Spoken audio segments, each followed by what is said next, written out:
kita bisa bergabung kembali untuk bersama-sama belajar agar kita semakin dekat dengan Rasulullah sallallahu alaihi wasallam dengan kitab Riyadhus Shalihin karangan Imam An-Nawawi. Kita sudah sampai kepada bab nahyi an idha'atil mali fi ghairi wujuhihi allati adina syar'u fiha, bab tentang larangan kita itu menghambur-hamburkan harta, menyia-nyiakan harta. Duit-duitmu. Tapi mubazir itu kawannya syaitan. Mubazir bukan foya-foya. Karena memang secara kebiasaan ya, kalau orang sedang foya-foya, dia susah berbuat baik yang terarah. Dia berbuat baik ada semaunya sendiri. Kalau berurusan dengan kefoya-foyaannya, dia mengeluarkan uang. Tapi diajak berbuat baik untuk kemaslahatan yang besar, susah. Dan biasanya orang kalau sedang berfoya-foya dengan dirinya sendiri, dia susah berbuat baik. Di samping itu adalah hartanya tidak berkah. Maka syariat mengatur, jangan kita menggunakan harta kita untuk sesuatu yang tidak berguna. Sementara di sana masih banyak orang yang memerlukannya. Kita sampai kepada hadis An Warrad. Kita baca hadis yang An Warrad dari Warrad Katibil Mughirah. Di juru tulisnya. Tukang tulisnya Mughirah Ibn Syu'bah qala. Ya, ini Warrad berkata, amla alayya al-Mughiratu. Mughirah telah mendiktekan kepadaku fi kitabin ila Muawiyah, untuk membuat surat kepada Muawiyah. Yang isinya anan Nabi sallallahu alaihi wasallam kana yaqulu, Nabi berkata, Nabi bersabda, anna Nabi, karena sesungguhnya baginda Nabi kana yaqulu, beliau mengucapkan. Dalam surat itu disebutkan bahwasanya aku menulis surat kepada Muawiyah atas perintah Mughirah. Yang isinya itu ada hadis Nabi atau cerita tentang Nabi, annan Nabi, sesungguhnya baginda Nabi Muhammad SAW kana yaqulu fi duburi kulli salatin maktubatin, setiap selesai salat fardu, kana yaqulu fi duburi kulli salatin maktubatin, setelah salat fardu, la ilaha illallah wahdahu la syarikalah.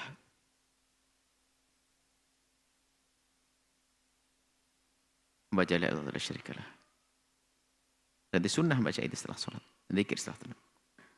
La ilaha, tidak ada Tuhan yang berhak untuk disembah illallah kecuali Allah.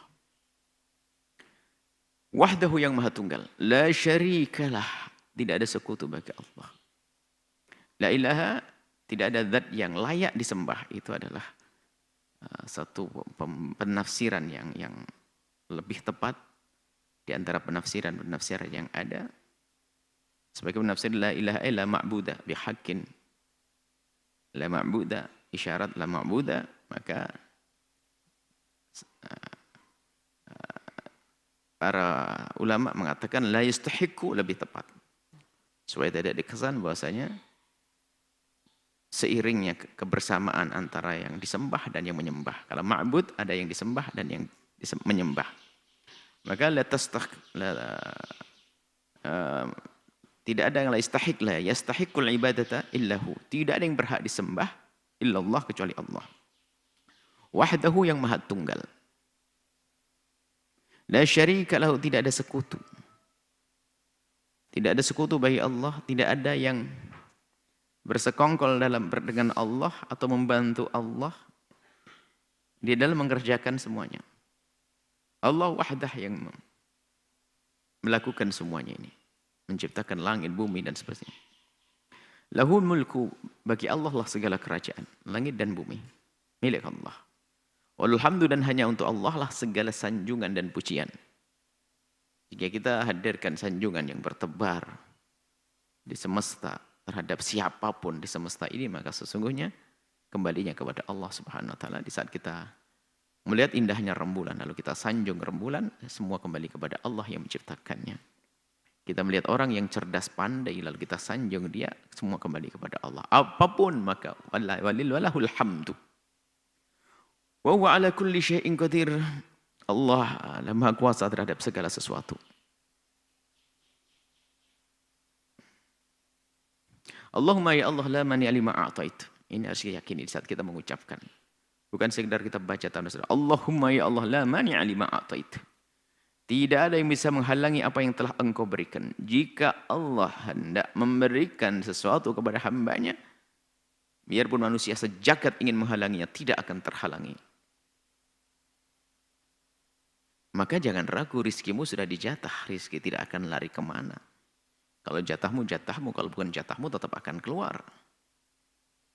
Nah, ini harus yakini, la mani lima a'tait. Tidak ada yang menghalangi apapun kepadaku, ya Allah, selagi Engkau memberikan.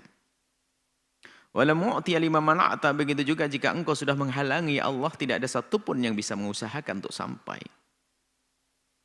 Ini harus diyakini. Makanya seorang hamba yang beriman itu di dalam melakukan segala sesuatu penuh dengan keyakinan, maka tidak ada keraguan di dalamnya. Kalau sudah milikku, nggak akan lari ke siapapun. Kalau bukan milikku, aku kejar seperti apapun juga tidak akan jatuh kepada aku, karena bukan milikku.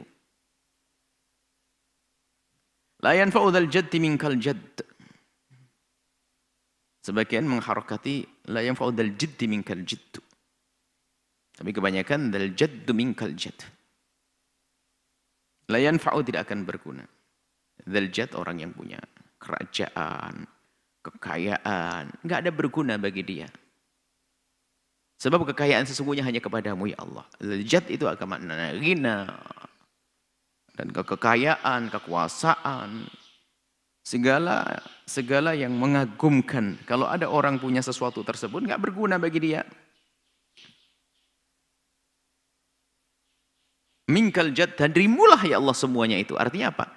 Tidak ada kekayaan yang berguna bagi si kaya kecuali karena Allah mengizinkan untuk bermanfaat. Coba saja. Orang punya kekayaan melimpah, tapi kalau Allah tidak menghendaki itu bermanfaat untuknya, ternyata kekayaan menjadikan dia sakit, masuk neraka. Bahkan tidak bisa menikmatinya, karena Allah tidak menghendaki dia menikmatinya. Bagi yang riwayat mengatakan bil jiddi, dal jiddi minkal jidd. Kalau ada orang berusaha seperti apapun, maka tidak akan ada artinya usahanya jika Allah tidak menghendaki dia sukses. Ijtihad. Sungguh-sungguh. Kita bersungguh-sungguh seperti apapun, maka tidak akan sampai kepada tujuan jika tidak Allah restui untuk sukses. Maka seorang hamba, di saat dia melakukan satu usaha, upaya, hendaknya dia selalu menggantung, berharap kepada Allah Subhanahu wa Ta'ala. Kita hanya sekedar menjalankan upaya atau usaha. Baik. Wa kataba ilahi, kemudian baginda Sayyidina Al-Mughirah menulis dalam tulisan surat, isinya wa kana yanha an qila wa qal. Baginda Nabi melarang. Karena baginda Nabi yanha melarang an qil wa qal. Qil, qal, qila wa qala. Omongan. Maksudnya apa? Nabi melarang kita itu banyak ngomong yang enggak berguna.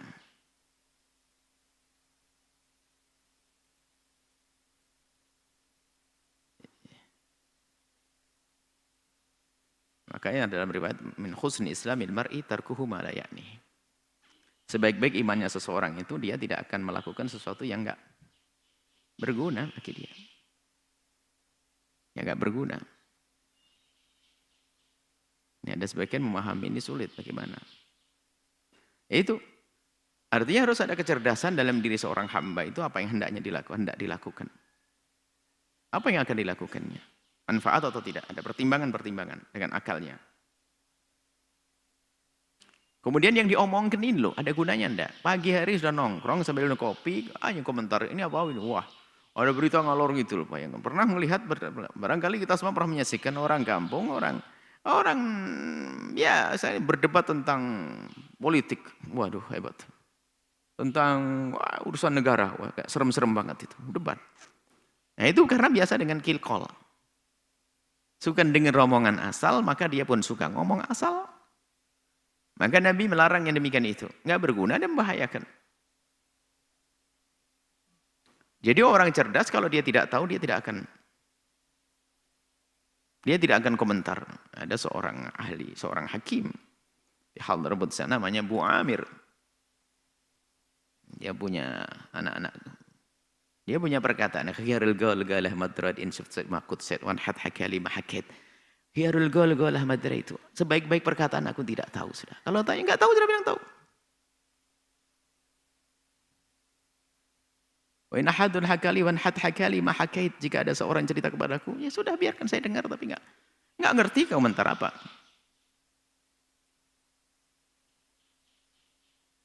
Jadi apa ini ahli hikmah? Beliau seorang hakim, kalau ngomongan ditulis sama orang ternyata ada maknanya.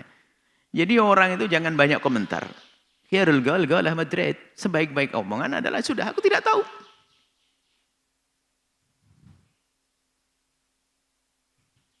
Ya. Wa in had hakali ma hakait. Wa in ahadun hakali ma hakaitu. Kalau ada orang cerita, saya enggak gampang terpengaruh. Nah, ini orang cerdas ahli hikmah. Ini adalah makna dari menghindari dari gil wa qaul. Semuanya dikomentari, lihat. Sekarang zamannya YouTube, zaman komentar, enggak ngerti komentar. Tidak ahli fikih komentar fikih, tidak ahli tafsir komentar tafsir, tidak bukan dokter sok komentar dokter. Mau di media ribet. Gil wa qaul. Bukan begitu. Nabi tidak mengajar. Kalau tidak tahu jangan sok tahu. Selesai. Kalau kita harus menukil, sebutkan nisbatnya. Kita menukil perkataan ulama. Qala Imam Ghazali, qala Imam Nawawi. Nah begitu.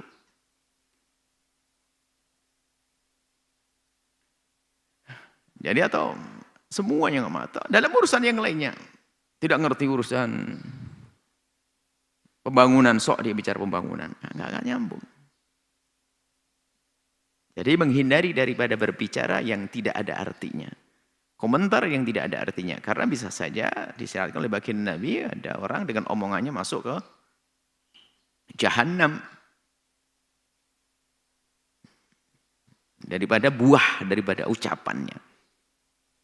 Maka ucapannya harus betul-betul dijaga. Gil wa qaul itu. Jangan sampai kita masuk gil wa qaul. Kullu kalam ibni Adam alaihi lalah. Hadis Nabi, omongan anak Adam itu akan jadi beban di akhirat nanti. Tidak ada gunanya bagi dia illa dzikrullah. Zikir kepada Allah, al-amr bil ma'ruf wan nahy 'anil munkar. Kecuali menyebut nama Allah kemudian amar ma'ruf nahi munkar. Selebihnya hati-hati. Makanya kalau kita punya majelis untuk diskusi obrolan, boleh kita mengucapkan kalimat yang menghibur temannya tapi jangan sampai masuk wilayah haram. Kalau guyonan yang berarti barangkali seperti itu. Untuk menghibur sesaat. Tapi kalau semuanya omongannya ngelantur, komentar. Contoh ini, semuanya dikomentari habislah. Waktunya habis dan tidak ada gunanya, bahkan bisa menjadi sebab fitnah. Wa qala wa idha'atil mali ini. Inti judulnya di sini. Wa idha'atil mali menyia-nyiakan harta. Menyia-nyiakan harta macam-macam bentuknya. Wa idha'atul mali menyia-nyiakan harta. Menyia-nyiakan harta itu paling kuncinya terbesar adalah menggunakan harta untuk yang haram. Sudah. Sebab dikatakan harta itu akan ditanya 2 kali, yang lainnya urusan yang kita lakukan sekali. Kalau harta itu 2 kali, dari mana kau dapat? Oh benar nih saya mendapatnya. Kau gunakan untuk apa? Lu ada 2 kali. Biarpun cara mengambilnya halal tapi digunakan untuk yang haram, dosa. Ngambil yang haram untuk kebaikan gak berguna, bukan? Harta. Maka jangan termasuk ini yang paling tidak disadari adalah menggunakan hartanya untuk yang diharamkan. Maka itu adalah hakikat idha'atul amwali, menyia-nyiakan harta.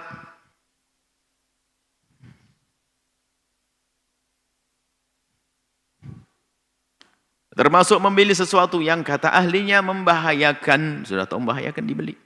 Apa saja membahayakan bagi dia. Atau merusak kesehatannya. Menyia-nyiakan harta. Dan orang yang biasa seperti itu tidak menghargai karunia Allah. Tidak menghargai nikmat Allah. Dan sangat orang tersebut berani dengan ancaman Allah. Wa in kafartum inna adzabi lasyadid. Allah akan hukum termasuk sebab kefakiran. Maka orang suka berfoya-foya itu ujungnya adalah minus nanti. Karena menggunakan hartanya untuk sesuatu yang tidak berguna. Berfoya-foya ya untuk haram khususnya. Karena dengan berfoya-foyanya dia akan menjadi kurang peduli. Karena daripada digunakan untuk itu, mestinya untuk nyantuni fakir miskin, orang yang membutuhkannya, dapat pahala untuk bangun masjid, pondok pesantren dan sebagainya. Cuman dia menuruti kesenangan hawa nafsunya, yang sebetulnya adalah kesombongan yang tersembunyi di dalam dirinya, untuk dikenal sebagai orang yang punya apa? Punya dunia. Akhirnya menyia-nyiakan hartanya.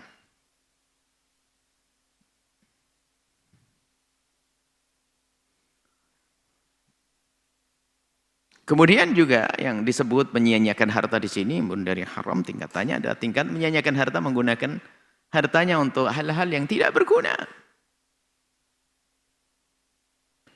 Tidak berguna untuk kesehatan, tidak berguna untuk.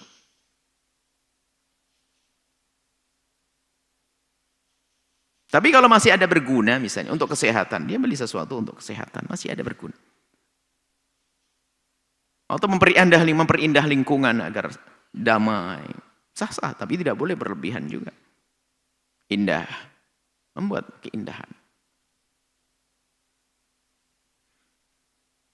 Kita perlu waspada dalam hal-hal semacam ini.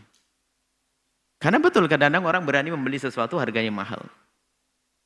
Menuruti kesenangan hatinya. Dan memang senang yang mubah, semula mubah. Akan tapi jika yang demikian itu menjadikan dia lupa dengan tetangganya yang fakir dan yang lainnya, maka menjadi tidak dibenarkan.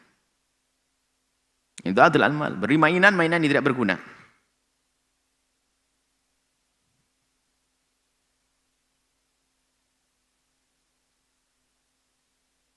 Baik, setelah itu wa kathratis su'al. Jadi masalah idha'atul amwal ini intinya sebenarnya, dan hendaknya memang kita perlebar karena judulnya di situ, idha'atul amwal. Semuanya harus perhatian masalah-masalah semacam ini. Harus perhatian idha'atul amwal, menyia-nyiakan harta, menjadikan sifat tidak berkah harta itu. Hati-hati. Kuncinya juga di dalam diri kita adalah selagi orang itu biasa dengan gebyar, nggak mau hidup sederhana, maka yang ada adalah biasa menyia-nyiakan harta. Tapi kalau orang biasa dengan ketawaduannya hidup sederhana, biarpun dia punya mobil mewah, mungkin dia punya rumah megah, cuman itu bukan karena menuruti syahwatnya, syahwat hatinya, syahwat cinta kepada gebyar, maka sah-sah saja. Tapi kalau itu hanya menuruti, lihat, terus persaingan untuk buat rumah lebih megah lagi, mobilnya harus gonta-ganti dan seterusnya. Sehingga pada akhirnya dia pun tidak peduli dengan di kiri kanannya, Allah, susah berbuat baik. Nah sekarang koreksi diri kita sendiri bagaimana harta kita. Yang kita dapat dengan susah payah, dengan jerih payah, dengan meres keringat, banting tulang dia lihat. Tapi jangan sampai setelah itu kita sia-siakan dengan kita gunakan untuk beli yang haram, atau beli sesuatu yang tidak berguna, permainan-permainan yang tidak berguna, apalagi membahayakan kita, ya jangan bodoh dong kita. Maka yuk menjadi orang cerdas hari ini. Untuk apa hartaku? Kesenangan dunia. Boleh orang senang punya rumah bagus, tapi dengan cara yang halal. Kemudian juga tidak boleh sampai melupakan kebaikan. Jadi ada orang berkata, saya pengen bangun rumah bagus dan saya pengen mengendarai mobil yang enak demi macam-macam alasannya, keamanan dan sebagainya. Oke. Tapi seberapa banyak sedekahmu? Kan begitu. Oh saya sedekah juga. Oh bagus. Nah ini kalau begitu seimbang dia. Yang jadi masalah adalah dia itu memang senang dengan hal-hal yang bagus, tapi sedekahnya Masya Allah. Bahkan dia harus yakinkan bahasanya yang aku berikan di jalan Allah lebih gede daripada kesenanganku. Kalau digunakan untuk di jalan Allah, maka di sini akan keluar daripada istilah yang disebutkan tadi. Itu atul amwal. Sebab kalau diberikan di jalan Allah, dia malah mengabadikan harta tersebut. Tapi pun semuanya juga tidak boleh hawa nafsu. Ada satu orang mendermakan hartanya banyak-banyak. Bahkan ada pertanyaan juga waktu itu lihat. Tapi istrinya tidak diberi nafkah. Pelit banget sama istrinya. Lah ini suami kurang ajar ini. Ngambil anaknya orang nggak dia piara ini. Kan nggak dikasih makan. Emang ayam saja dipiara dikasih makan. Istrinya enggak. Ini kan kurang ajar benar tuh suami. Hormati dong harus nafkah. Ada ini. Kalau sedekah Masya Allah. Luar biasa beri sana, beri sini. Ini sama istrinya pelit. Kok ada? Ya ada, memang ada orang semacam itu. Karena dzuknya hidupnya. Padahal kalau disabdakan oleh Nabi, kalau kita memberi nafkah kepada istri kita, ini jauh lebih gede pahalanya daripada kita meletakkan harta itu di perang di jalan Allah, di jihad. Sampai sahabat walal jihad bisa, jihad saya bilang enggak bisa mengalahkan. Untuk nafkah istri. Ya, ini ada istri yang ditelantarkan. Yang enggak boleh juga istrinya berlebihan, minta ini itu sampai suaminya enggak sempat berderma. Bahkan dan yang suka gandoli istri berderma, kadang-kadang istrinya, bang kita kan membuat gini, bang jangan sedekah dulu dong, nanti aja deh. Ini teras rumahnya gede, kurang gede lagi terasnya, bikin kolam renang, kurang lagi kolam renang lagi, maksudnya tamannya kurang gede lagi, rumahnya kurang gede, sampai pelit suaminya. Nah, ini adalah istri pembawa ke neraka.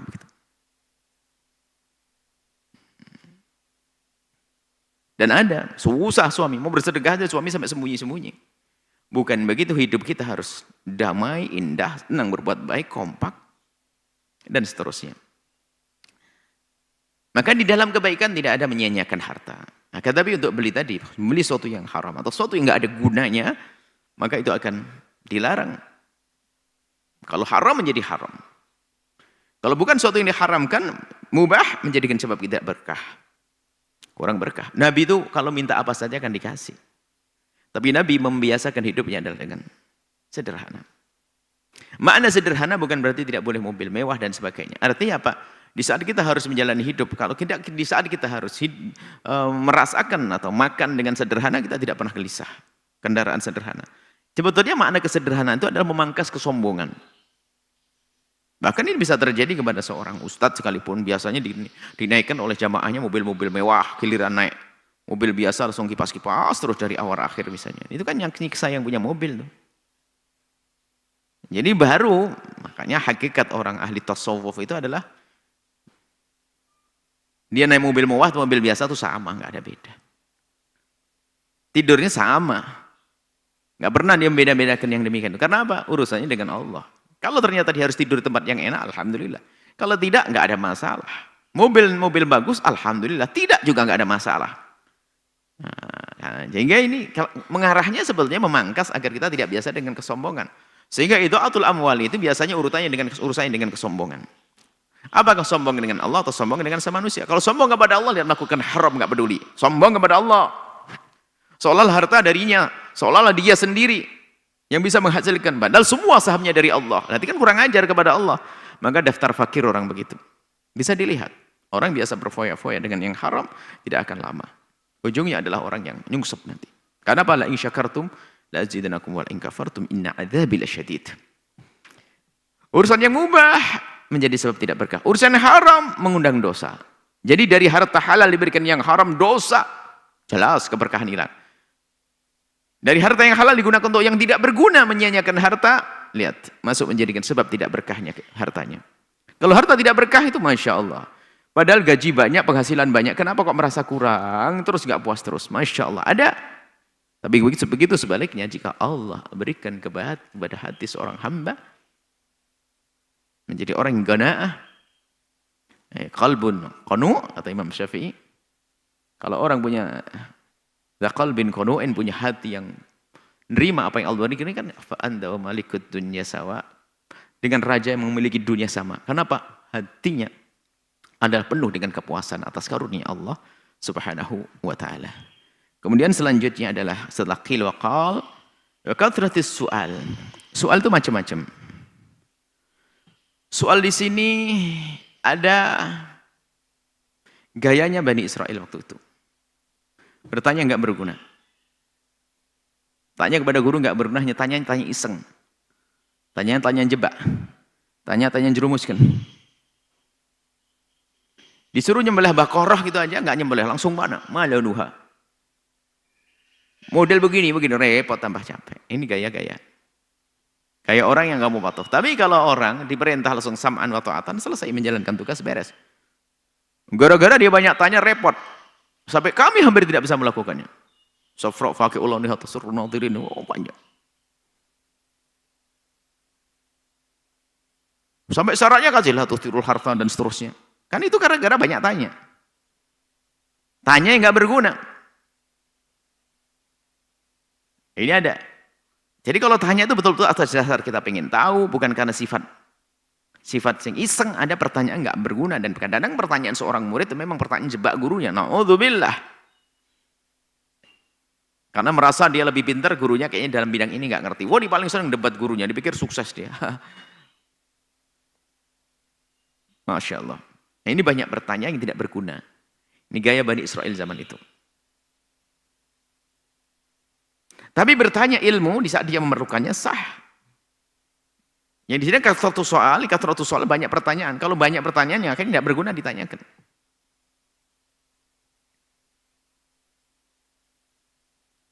Nah, termasuk di antaranya kasratu soal adalah meminta-minta. Jadi pengemis. Peminta-minta, jangan dianggap minta itu halal ya. Halalnya minta itu bagi orang yang fakir yang sesungguhnya. Baru halal dia meminta. Tapi kalau orang kaya enggak. Orang diberi Allah kecukupan minta-minta, na'udzubillah. Nanti akan dibangkitkan di akhirat wajahnya tidak berdaging. Sehingga semua orang tahu kalau dia peminta-minta. Pengemis yang cukup, pengemis yang kaya. Tapi kalau orang fakir yang sesungguhnya lalu dia minta, ya halal baginya. Tapi repot lagi pengemis jadi profesi, na'udzubillah. Berarti memang karakternya karakter direndahkan. Dan memang kadang susah. Suatu ketika ada seorang ibu-ibu. Kelihatan dia memang sepuh dia. Kelihatan sepuh. Rambut yang terurai sudah memutih. Di lampu merah. Dari anak-anak santri, putri, merasa terenyuh, dibawalah ibu itu. Dimandikan, dibersihkan, dipakai baju yang bagus. Semua akan dikasih makan semuanya. Gak usah begini. Bertahan beberapa hari saja. Setelah itu hilang dia, lari. Lari kemana? Balik lagi. Subhanallah. Padahal disuruh makan enak dan sebagainya. Ini nama jiwanya sudah rusak. Dengan gaya meminta-minta. Dia puas dengan minta-minta. Sudah ada punya. Padahal dicukupi. Makan. Semua yang dilayani. Ini kejadian. Dan memang ada karakter pengemis. Makanya Nabi mengancam itu jangan sampai ada karakter pengemis. Itu karakter pengemis yang kelihatannya pengemis. Kelihatan begini. Ada lagi yang ngemisnya halus. Nah, ini paling bahaya lagi. Sifat gayanya minta. Tapi mintanya bermacam-macam cara. Yaitu sarung harga 50.000 gara-gara dia ustadz. Sarung harga 50.000 dijual 200. Itu minta. Itu maksa lagi. Barokah pakainya jual barokah lagi. Itu kurang ajar bener ustadz begitu tuh. Enggak, sarung 60.000 di Pak Haji. Ini sarung berkah. Enggak enak, iya. Atau atas nama keustadzannya, atas nama makomnya, atau nasabnya dia karena dia anak-anaknya seorang kiai, jamaahnya mencintainya dia. Jual cincin bohongan, cincin 5.000 dikasih 20.000, ada berkah macam-macam. Bahas. Itu sebenarnya minta. Atau langsung nunjuk, mana duit buat saya? Ya mas, pasti ngasih. Al-akhdhu bil khaya, akhdhu bil saif. Mengambil dari seseorang dengan cara bikin malu dia itu kayak main pedang, kayak ngerampok dia, serem lagi. Lah ini minta juga itu, hati-hati. Makanya yang diberi oleh Allah ilmu, kemudian diberi oleh Allah muhibbin, orang yang mencintainya, maqam, syukuri dengan ketawaduan, bukan memanfaatkan minta-minta. Hati-hati. Halus kadang-kadang, nyekeknya tuh halus. Ya mungkin dia karena ngurusi, anggap sajalah istrinya kiai atau ustadz atau majelis. Nah, ya itu jual kerudung murah, ambil dulu santri ngambil dulu, gak apa-apa, bayarnya nanti, baru 3 hari ditagih. Ya, harganya bala kerudung 20.000 dijual 45.000, ada berkah. Waduh kacau ini. Sudah terlambat nagihnya, awas lo gak berkah nih, duitnya punyai, duitnya ustadzah atau duitnya Pak Yai, wah ini kacau. Nah, ini bahaya banget tuh, halus yang tanpa sadar itu nyekek dia.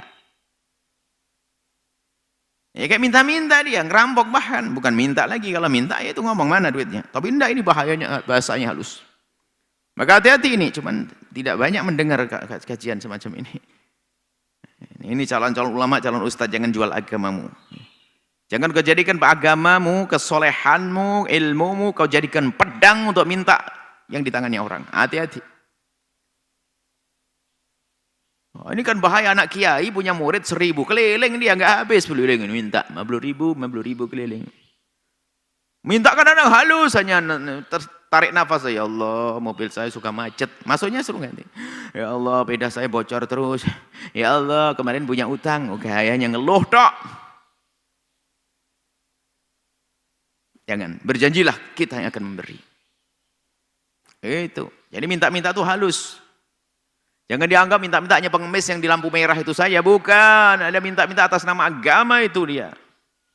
Oh bahaya lagi, serem lagi dia. Kalau orang nyembah berhala sana itu, nyembah berhala alasannya pengen dekat kepada Allah. Tapi ini lebih jahat lagi, agama dikendarai untuk apa? Dunia, agama dikendarai untuk cari dunia. Atas nama agama. Ini samin masuk di kathratus sual, banyak minta nih. Ustaz meminta-minta, paling bahaya, serem tuh jamaahnya takut. Haji cincinnya bagus banget nih, padahal cincin baru beli, mahal lagi. Masya Allah, bismillah, ada gantinya nanti. Ada lagi yang halus, halus, orang nggak bisa nolak lagi. Gayanya ngasih dulu, ngasih. Ini hadiah. Setelah diterima hadiahnya apa? Minta. Waduh, nggak enak nih, sudah nerima hadiah. Habis ini mah hadiahnya dikasih cincin nih. Wah, dikasih cincin sama Buya berkah. Habis itu apa? Buyanya minta. Ini penjahat halus nih. Ini gaya-gaya begini ini memang seninya orang mencuri ada, seninya orang minta-minta jadi pengemis. Dibilang pengemis nggak mau dia pakai jibah, pakai imamah itu gaya. Bismillah qala Rasulullah sallallahu alaihi wasallam. Man kana yu'minu billahi wal falyukrim dhaifah. Barang siapa menghormat, mencintai, kepada Allah dan menghormati tamunya. Mohon maaf. Saya ingatkan saya tamu dikirim oleh Allah. Ya salam dikirim oleh Allah. Ada model-model begitu, hati-hati. Jika ada orang datang kepadamu model begini, ya Allah, perlu doakan. Tapi yang jelas jangan engkau wahai para santri jadi orang semacam ini. Pengemis halus, perampok halus, berkedok ustadz, kiai. Oh ada begini.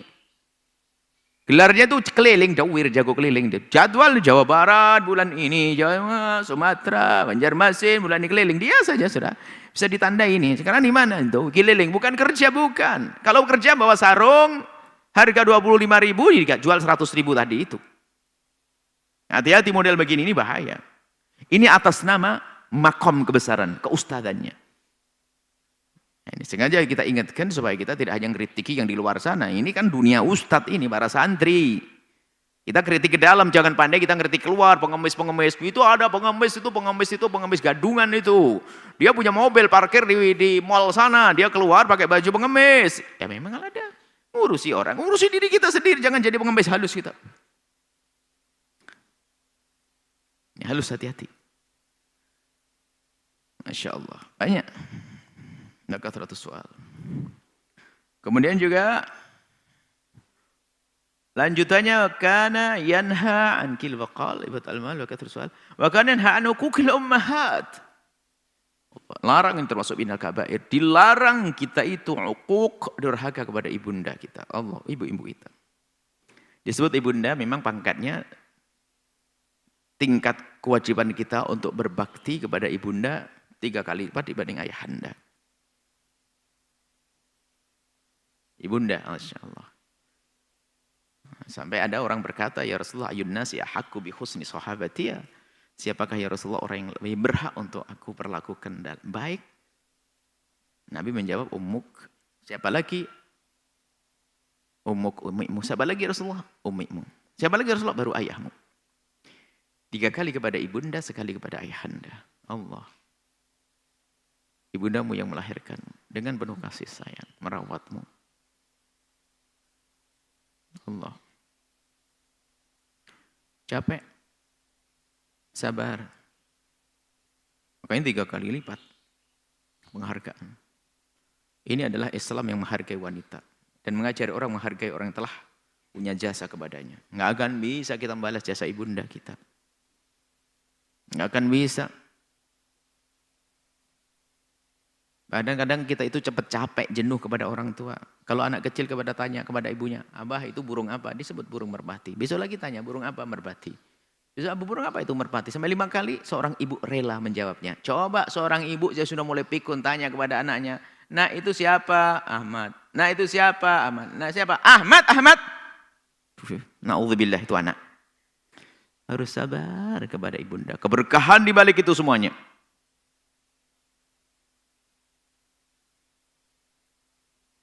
Keberkahan di balik itu semuanya tidak akan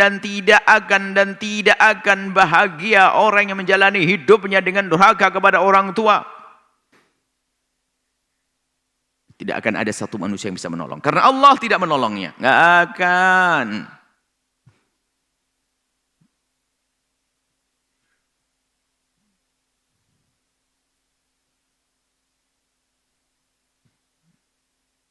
Allah. Bunda. Kita harus merenungi diri kita sendiri. Bagaimana kita dengan ibu kita. Kadang kita cepat merasa punya jasa kepada ibunda kita.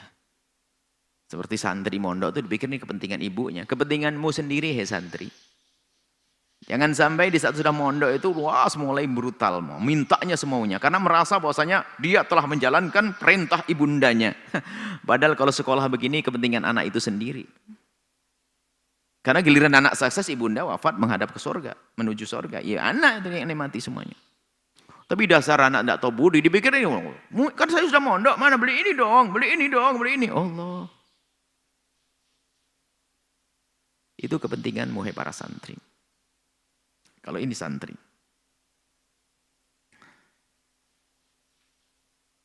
Masya Allah. Ibundamu, keluargamu. Kemudian, uququl ummahat. Kemudian, wa'dil banat, uquqil ummahati, wa'dil banat. Wa'dil banat, membunuh anak. Membunuh anak. Wa'dil banat, Masya Allah. Dulu ini tradisi jahiliyah. Enggak tahu muncul dari mana. Muncul dari yang namanya lingkungan, kebiasaan, omongan dari mulut ke mulut. Yang menganggap bahwasanya kalau bahasa lokal kita di sini adalah pamali itu loh. Ndak ilok atau ndak baik, ndak ini ya sudah punya anak perempuan. Aduh. Tasya'um sudah menganggap itu malah petaka. Sehingga anak kecil dibunuh. Perempuan kecil enggak. Dan memang kegilaan orang jahiliyah zaman itu bagaimana? Dia sendiri perlu kepada wanita, tapi dibunuh wanita. Anak kecil dipendam hidup-hidup. Allah. Nah, ini hal-hal semacam ini ada. Wa'dul banat. Islam mengangkat itu semua, lihat mengancam wa'dul banat, enggak boleh bunuh anak. Bahkan bukan saya bunuh, kita membedakan, menganggap anak perempuan seolah-olah tidak seperti anak laki-laki. Di syariat sebelum kita pun juga ada bagaimana. Sayyidat Hana. Ibunda Sayyidina Maryam. Minta pengen punya anak laki-laki. Tahu inni wada'tuha untha. Melahirkan perempuan walaysa dzakaru kal untha. Laki-laki tidak seperti perempuan menurut pemahamannya. Tapi kenyataannya biarpun seorang wanita Sayyidah Maryam, dia punya kemuliaan yang luar biasa yang tidak dimiliki oleh kaum pria. Dijejer dengan kaum pria. Punya karamah. Sampai Nabi Zakaria pun pengen ngambil keberkahan dari tempatnya Sayyidah Maryam.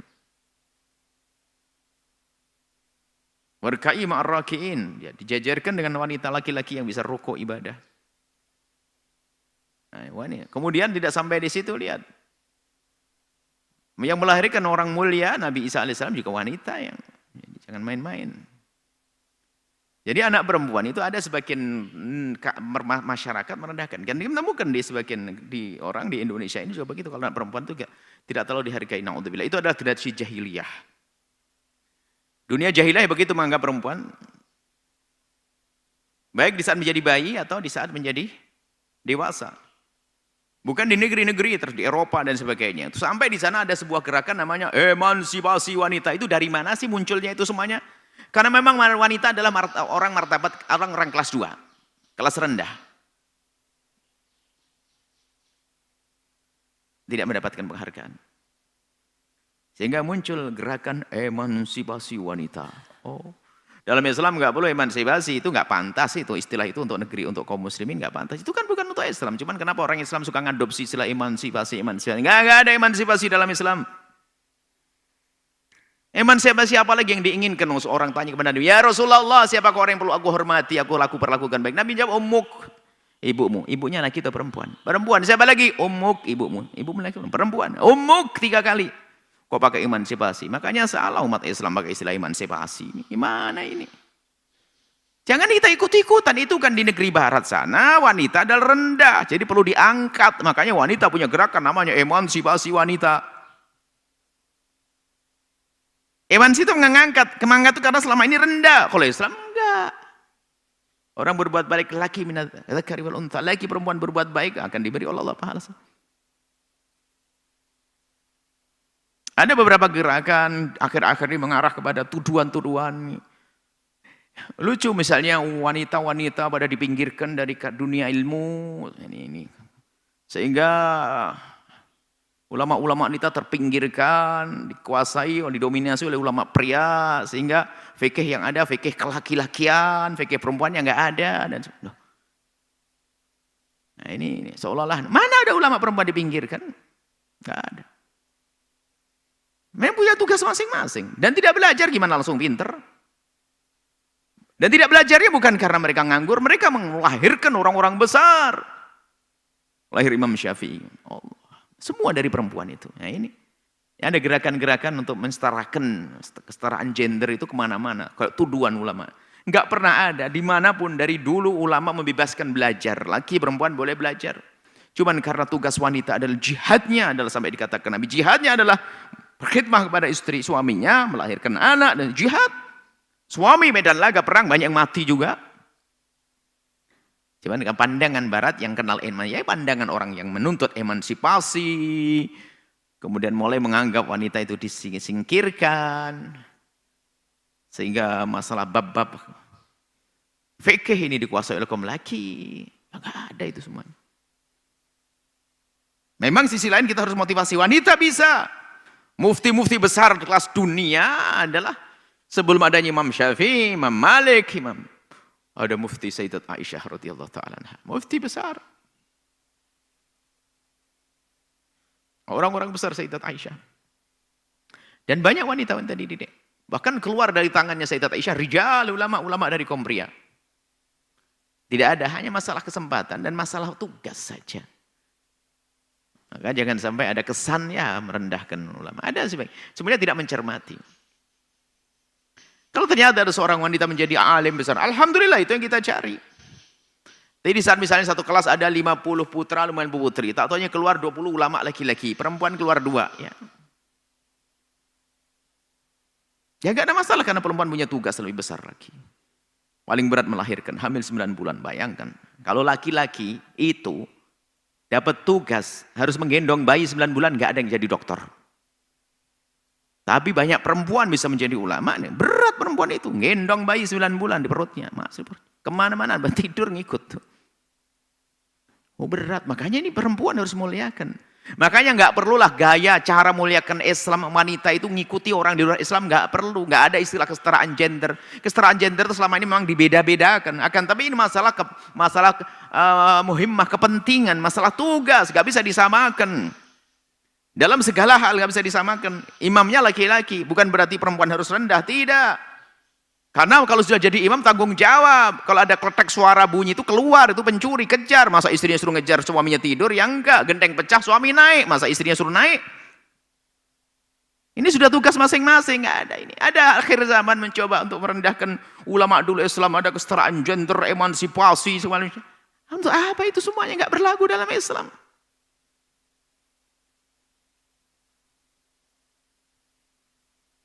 Di samping ayahanda kami yang mendidik, ibunda yang tegas dalam mendidik. Saya mendidik ibunda Umi. Apakah seorang alimah besar? Oh, beliau adalah seorang yang peduli kepada anaknya. Itu saja. Yang mencetak wanita. Jangan rendahkan wanita. Makanya jangan kelatah deh ikut propaganda di luar Islam. Jadi kesan emansipasi ada dalam Islam, seolah-olah Islam itu tidak menghargai wanita. Enggak perlu itu. Sudah ikuti Nabi Muhammad memuliakan wanita nanti. Jadi mulai dari lahir wanita itu dimuliakan dalam Islam. Lihat. Wanita dalam Islam lahir, dia harus punya kebanggaan. Bahasanya dia adalah pastikan harus punya bapak. Maka dengan pernikahan yang sah. Tapi di luar Islam sana ada anak yang sudah 4 baru nikah di Bali. Orang Amerika sana nikah di Bali setelah punya anak 4. Kumpul kambing dulu. Kumpul kambing, kumpul kebo. Dia di luar Islam itu biasa begitu. Hamil dulu semuanya, nanti baru kesepakatan nikah. Nggak bisa dalam Islam nikah dulu. Seorang wanita terlahir dengan mulia bapak.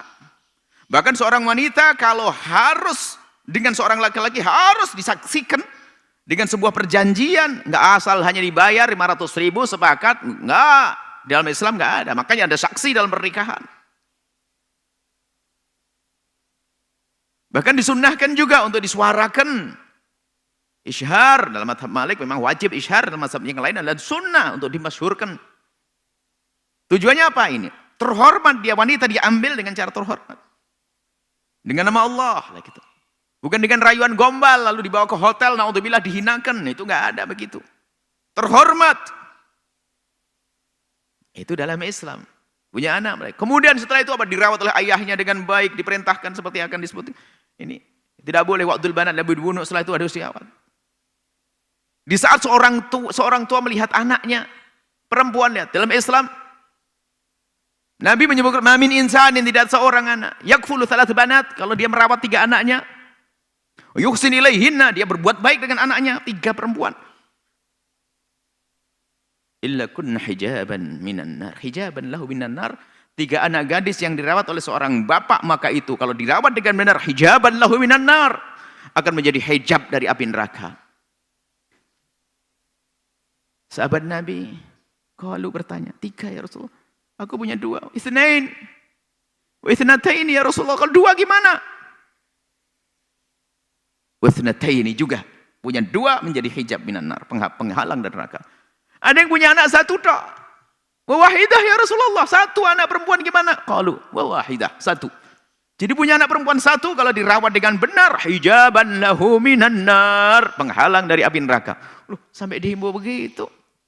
Artinya apa? Harus perhatikan wanita, dijaga anak gadis, dimuliakan anak gadis sampai dewasa. Setelah dewasa bagaimana? Dihantarkan anak gadis ini dalam pernikahan dan seorang tua menjadi walinya. Kemudian ada saksinya, diserahkan kepada suami. Suami yang bagaimana?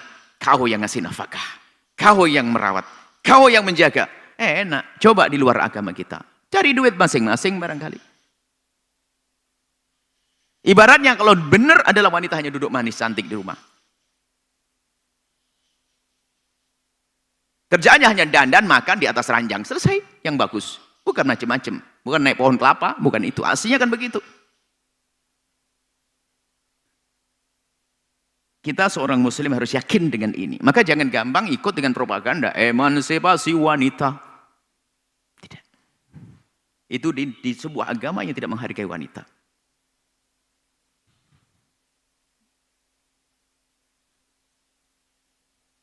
Kemudian setelah itu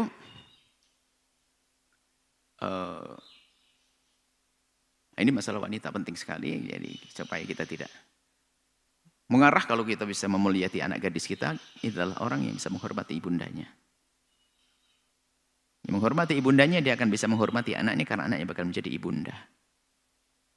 Karena menjadi ibunda itu tidak gampang, maka dia pasti memilihkan suami untuk anaknya yang bakal menjaganya agar dia bisa menjadi ibunda yang baik. Semuanya kepada wanita tadi, anak gadis.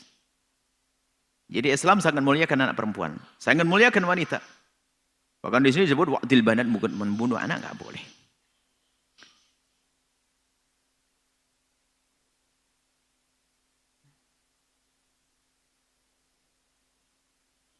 Yang kedua, wa man'in wa hatin.